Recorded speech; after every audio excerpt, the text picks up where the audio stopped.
Hello guys, welcome back to my another mini blog. তো সেদিন ওয়েদারটা দেখতে পাচ্ছ কত সুন্দর, আর মেঘটা তার থেকেও বেশি সুন্দর লাগছিল সামনে থেকে, তাই একটু ক্লিপ নিয়ে রেখেছিলাম।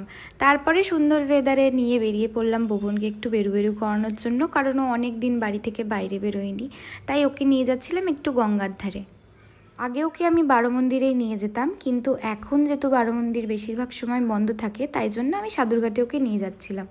আর ও ভেবেছিল আমি ওকে বারো মন্দির নিয়ে যাব, কারণ ও রাস্তাটা চিনে গেছে, তাই আমাকে ওইদিকে টানও মারছিল। তারপরে আমরা চলে গেলাম সাদুরঘাটে। আর সাদুরঘাটে একটু ফাঁকাই ছিল, দুপুরের টাইম ছিল বলে, আর ফাঁকা ছিল বলে আমি খুব খুশি ছিলাম, কারণ ভুবনের ভিড়েতে একটু নজর লেগে যায়, জানি না কেন। যখনই ওকে নিয়ে বেরোই তারপরেই ওর শরীর খারাপ হয় 2-3 দিনের জন্য বাড়িতে যখন থাকে। আর ঘুরিয়ে নিয়ে আসার পরে এই যে আমাকে রাস্তা চিনিয়ে বাড়ি নিয়ে যাচ্ছে, ঠিক এই সময়টা মনে হয় যে ওই আমায় ঘুরতে নিয়ে গেছিলো। ভুবনকে বাড়িতে রাখার পরে আমরা চলে গেছিলাম একটু বিরিয়ানি কিনতে, কারণ অনেক দিন ধরে ইচ্ছা করছিল বিরিয়ানি খেতে। তো বিরিয়ানি আর একটু চিকেন চাপ নেবার পরে আমরা একটা কোল্ড ড্রিঙ্কসও নিয়েছিলাম। দুপুরের লাঞ্চে আমরা এটাই খেয়েছিলাম। আর বিকেলে আবার বেরিয়েছিলাম একটু মায়ের সাথে একটু কেনাকাটা করতে। নেবার ছিল একটা কুর্তি, তো একটা সুন্দর কুর্তি পছন্দ করে নিয়ে নিয়েছিলাম, আর একটা গেঞ্জিও নিয়েছিলাম। তারপরে মিষ্টি কিনে আমি গেছিলাম আমাদের একটা রিলেটিভের বাড়ি ঘুরতে মায়ের সাথে।